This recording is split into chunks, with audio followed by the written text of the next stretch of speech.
ತಾನೇ ನನ್ನ ಜೊತೆಗೆ ಮತ್ತೊಂದಷ್ಟು ಜನ ಗೆಸ್ಟ್ಗಳು ಜಾಯ್ನ್ ಆಗಿದ್ದಾರೆ. ವೆಲ್ಕಮ್ ಮಾಡ್ಕೊಳ್ತೀನಿ. JDS ವಕ್ತಾರಗೆ ರವಿಚಂದ್ರ ಅವರು ಇದ್ದಾರೆ. ನಮಸ್ತೆ, ಕಾರ್ಯಕ್ರಮಕ್ಕೆ ಸ್ವಾಗತ ತಮಗೆ. ಇನ್ನು ರಾಧಾಕೃಷ್ಣ ಹೊಳ್ಳ, ಟೂರಿಸ್ಟ್ ಮಾಲೀಕರ ಸಂಘದ ಅಧ್ಯಕ್ಷರು. ನಮಸ್ತೆ ಸರ್, ಕಾರ್ಯಕ್ರಮಕ್ಕೆ ತಮಗೂ ಕೂಡ ಸ್ವಾಗತ.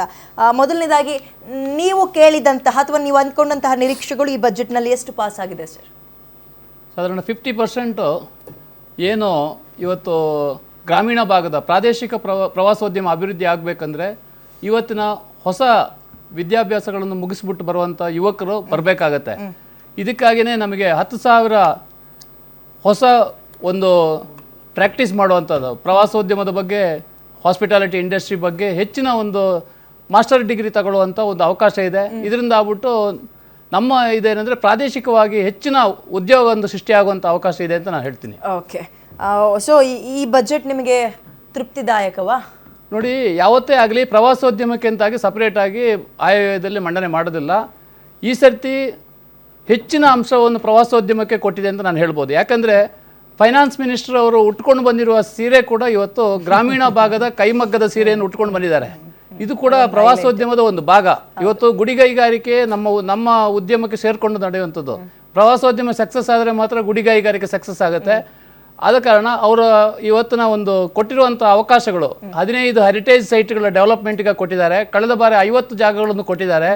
ಇದೆಲ್ಲವೂ ಕೂಡ ಪ್ರವಾಸೋದ್ಯಮಕ್ಕೆ ಅವರಲ್ಲಿರುವಂಥ ಒಂದು ಇಂಟ್ರೆಸ್ಟ್. ಮುಂದಿನ ದಿನಗಳಲ್ಲಿ ಪ್ರವಾಸೋದ್ಯಮ ಸಕ್ಸಸ್ ಆಗಬೇಕಂದ್ರೆ ಯುವಜನತೆ ಮಾಸ್ಟರ್ ಡಿಗ್ರಿಗಳನ್ನು ಪಡೆಯಬೇಕಾಗುತ್ತೆ. ಅದಕ್ಕಾಗಿಯೇ ಇವತ್ತು 10,000 ಇಷ್ಟರವರೆಗೆ ಕೊಡದಂಥದ್ದು ಇದು ಪ್ರಥಮ ಬಾರಿ ಕೊಟ್ಟಿದ್ದಾರೆ. ಇದಲ್ಲದೆ ನಮಗೆ ಬೇರೆ ಬೇರೆ ರೈಲ್ವೆ ಕನೆಕ್ಟಿವಿಟಿಯನ್ನು ಕೊಟ್ಟಿದ್ದಾರೆ. ಎಕ್ಸ್ಪ್ರೆಸ್ ರೈಲ್ವೆಗಳ ಕನೆಕ್ಟಿವಿಟಿಯನ್ನು ಕೊಟ್ಟಿದ್ದಾರೆ. ಇದಲ್ಲದೆ ನಮ್ಮ ಹಲವಾರು ಪ್ರದೇಶಗಳಲ್ಲಿ ಕೂಡ ಇವತ್ತು ಶಿಪ್ ಯಾರ್ಡ್ಗಳಲ್ಲಿ ಕೂಡ ವಿಶೇಷವಾಗಿ ಸೀಪ್ ಲೈನ್ಗಳನ್ನು ಸ್ಟಾರ್ಟ್ ಮಾಡಿದ್ದಾರೆ. ಇದೆಲ್ಲವೂ ಕೂಡ ಒಂದು ಉತ್ತೇಜನಕಾರಿ ಅಂತ ನಾವು ಹೇಳ್ಬೋದು. ಓಕೆ ರವಿಚಂದ್ರ ಅವರೇ, ನೀವು ಹೇಗೆ ನೋಡ್ತೀರಿ ಈ ಬಜೆಟ್ನ? ಬಜೆಟ್ 9ನೇ ಬಜೆಟ್ನ ನಮ್ಮ ನಿರ್ಮಲಾ ಸೀತಾರಾಮನ್ ಅವರು ಮಂಡಿಸಿದ್ದಾರೆ. ಇದು ಪ್ರತಿ ಬಜೆಟ್ ಕೂಡ ಒಂದಕ್ಕಿಂತ ಒಂದು ಡಿಫರೆನ್ಸ್.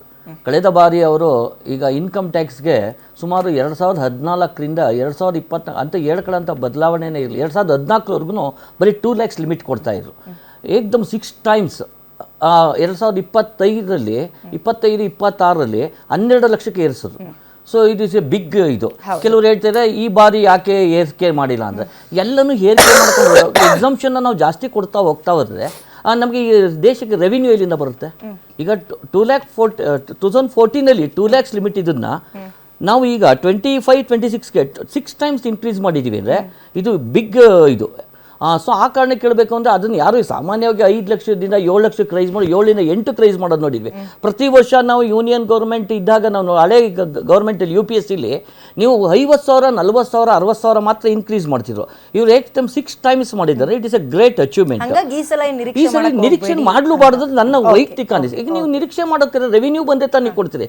ಈಗ ಕೇಳ್ತಾರೆ, ಈಗ ಸೆಂಟ್ರಲ್ ಗೌರ್ಮೆಂಟ್ ಏನು ಮಾಡಿದ್ರು, ಈಗ 100 ರೂಪಾಯಿನ ಎಷ್ಟು ಚೆನ್ನಾಗಿ ಡಿವೈಡ್ ಮಾಡಿದ್ದಾರೆ.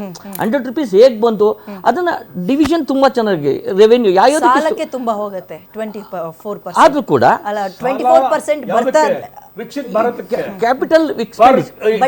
ಕ್ಯಾಪಿಟಲ್ ಆಮೇಲೆ ರೆವಿನ್ಯೂ ಎಕ್ಸ್ಪೆಂಡಿಚರ್ 24% ಸಾಲ, 20% ಬಡ್ಡಿ. ಮೇಡಮ್ ಅದರಲ್ಲಿ ಏನಾಗುತ್ತೆ ಅಂದ್ರೆ expenditure revenue expenditure and capital expenditure ಹೇಳ್ತಾರೆ. ಇಲ್ಲಿ ಇವರು ಕ್ಯಾಪಿಟಲ್ ಎಕ್ಸ್ಪೆಂಡಿಚರ್ ಮಾಡ್ತಾ ಇದ್ದಾರೆ. ಸೊ ಕ್ಯಾಪಿಟಲ್ ಎಕ್ಸ್ಪೆಂಡಿಚರ್ ನೀವು ಯಾವತ್ತು ಮಾಡಿದ್ರೆ ಅಸೆಟ್ ಇನ್ಕ್ರೀಸ್ ಆಗುತ್ತೆ. ಈಗ ನಮ್ಮ ಕರ್ನಾಟಕದ ಗೌರ್ಮೆಂಟಲ್ಲಿ ಯಾವ ರೀತಿ ಇದ್ದ ಪರಿಸ್ಥಿತಿ ನಾವು ಎಕ್ಸ್ಪ್ಲೈನ್ ಮಾಡಬೇಕು. ಯಾಕಾಗಿದ್ರೆ ಇದು ಬಡ್ಜೆಟ್ನಲ್ಲಿ ಹೆಚ್ಚಿನದು ಯಾವುದಕ್ಕೆ ಹೋಗ್ತಾ ಇದೆ ಅದನ್ನು ಬಿಡಿಸಿ ನಾವು ಹೇಳಬೇಕಾಗಿಲ್ಲ. ಆದರೆ ಸೆಂಟ್ರಲ್ ಗೌರ್ಮೆಂಟ್ನಲ್ಲಿ ಈ ಕರಪ್ಷನ್ನ ಮಾತಿಲ್ಲ. ನಾನು ಹೇಳ್ತಾ ಇರೋದು ಈಗ ಸ್ಟೇಟ್ ಗೌರ್ಮೆಂಟ್ಗೆ ಹೋದಾಗ ಎಷ್ಟು ಥರ ಭ್ರಷ್ಟಾಚಾರಗಳು ನಡೀತಾ ಇದೆ. ಹಲವಾರು ರೀತಿಯ ಭ್ರಷ್ಟಾಚಾರಗಳು ನೋಡ್ತಿದ್ವಿ. ಬರ್ತಿರೋ ಫಂಡ್ಗಳು ಏನು ಬರ್ತದೆ ಅದನ್ನೆಲ್ಲ ಕಲೆಕ್ಷನ್ ಮಾಡೋದಿಲ್ಲ, ಬೇರೆ ಬೇರೆ ರಾಜ್ಯಗಳ ಚುನಾವಣೆಗಳಿಗೆ ಹೋಗ್ತಿದೆ. ಇದು ಓಪನ್ ಸೀಕ್ರೆಟ್. ಆದರೆ ನಾವು ನಮ್ಮ ಕರ್ನಾಟಕದ ಕಾಂಗ್ರೆಸ್ನ ವಕ್ತಾರನ್ನ ಹೇಳೋದು ನಾನು ಬಂದಾಗ ನಾನು ಕೇಳಿಸ್ಕೊಂಡು ಹೇಳ್ತಾ ಇದ್ದೀನಿ, ನಮಗೆ ಯಾವ ನೈತಿಕ ಹಕ್ಕಿಂದ ನಾವು ಕ್ವಶನ್ ಮಾಡ್ತಿದ್ದೀವಿ. ಅವರು ಪ್ರಾಮಾಣಿಕವಾಗಿ ದುಡ್ಡನ್ನ ಇನ್ವೆಸ್ಟ್ಮೆಂಟ್ ಮಾಡ್ತಿದ್ದಾರೆ, ನಮ್ಮ ದೇಶಕ್ಕೆ ಕೊಡ್ತಿದ್ದಾರೆ. ನಮ್ಮ ದೇಶದ ಮೇಲೆ ಹಣನ ಇಲ್ಲಿಂದನೇ ಹೋಗೋದ ಮೇಲೆ ಖಂಡಿತ ಹೌದು. ಕರ್ನಾಟಕ ಈ ಭಾರತ ದೇಶದಲ್ಲಿ 2ನೇ GST ಪೇಮೆಂಟ್ನ ಹೈಯೆಸ್ಟ್ ಪೇಮೆಂಟ್ ಮಾಡ್ತಾ ಇದೆ, ಸೆಕೆಂಡ್ ಒನ್. ಆದರೆ ನಾವು ಹೇಳ್ತಾ ಇರೋದು, ಇವ್ರು ಕೇಳ್ತಾರೆ ನೀವು ಯಾಕೆ ಬೇರೆ ರಾಜ್ಯಗಳಿಗೆ ಕೊಡ್ತೀರಿ, ಇದು ಇವ್ರ ತೀರ್ಮಾನ ಅಲ್ಲ.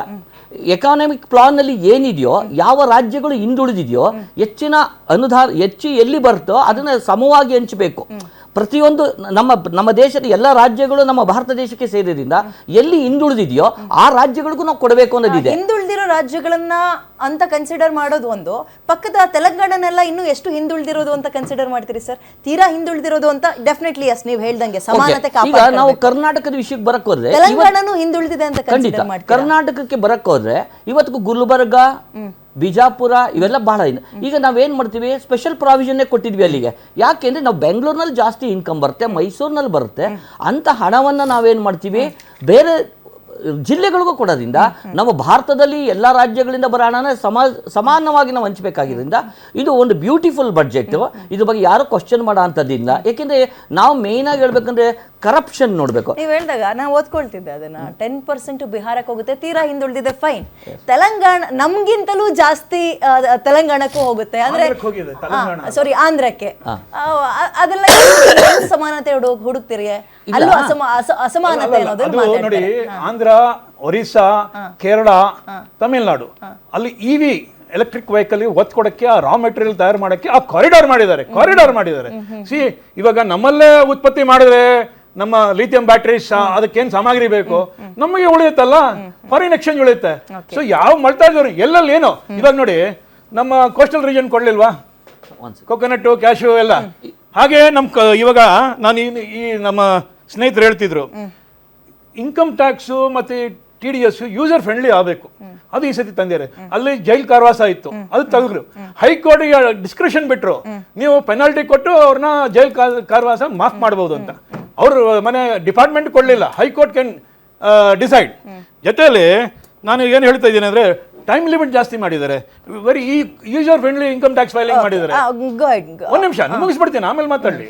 ಎರಡನೇದು ನಿಮ್ಮ ಆಕ್ಷೇಪಣೆ ಹೇಳ್ಬೋದು, ಅವ್ರ ನೆಕ್ಸ್ಟ್ ಟೈಮ್ ಕೊಡ್ತೀನಿ. ಟೂರಿಸಂ ನಲ್ಲಿ ಇವಾಗ ಈ ಮೆಡಿಕಲ್ ಹಬ್ಸ್ ಮಾಡ್ತಿದ್ದಾರೆ, ನಾವು ಅದಕ್ಕೆ ಮೆಡಿಕಲ್ ಇಂಟಿಗ್ರೇಟೆಡ್ ಟೂರಿಸಂ ಹಬ್ ಮಾಡ್ತಾ ಇದೀವಿ. ಅಲ್ಲಿ ಏನಾಗುತ್ತೆ ಅಂದ್ರೆ ಚೆಕಿಂಗು, ಡಯಾಗ್ನೋಸ್ಟಿಕ್, ಮತ್ತೆ world class medical facilities, rehabilitation, ಇದು ಒಂದು ಇಂಟಿಗ್ರೇಟೆಡ್ ಇದನ್ನಲ್ಲಾಗತ್ತೆ. ಸೊ ವಿ ಆರ್ ಆಲ್ರೆಡಿ ನಮಗೆ ಬಾಂಗ್ಲಾದೇಶ, ಪಾಕಿಸ್ತಾನ, ಈ ಬೇರೆ ಬೇರೆ ದೇಶಗಳಿಂದ ಸಾಕಷ್ಟು ಮೆಡಿಕಲ್ ಪೇಷಂಟ್ಸ್ ಬರ್ತಾರೆ. ಸೊ ಇದು ನಮಗೆ ಫಾರಿನ್ ಎಕ್ಸ್ಚೇಂಜ್ ತರುತ್ತೆ. ಅಂದ್ರೆ ಎಲ್ಲೆಲ್ಲಿ ಒತ್ತು ಕೊಡಬೇಕು, ಆ ವಿಕಸಿತ ಭಾರತ ಹೆಂಗಾಗಬೇಕು 2047 ಅದರ ಅಡಿಪಾಯ, ಅದರ ಒಂದು ರೋಡ್ ಮ್ಯಾಪ್, ಅದಕ್ಕೆ ಒಂದು ಉತ್ತೇಜನ ಕೊಟ್ಟಿದ್ದಾರೆ.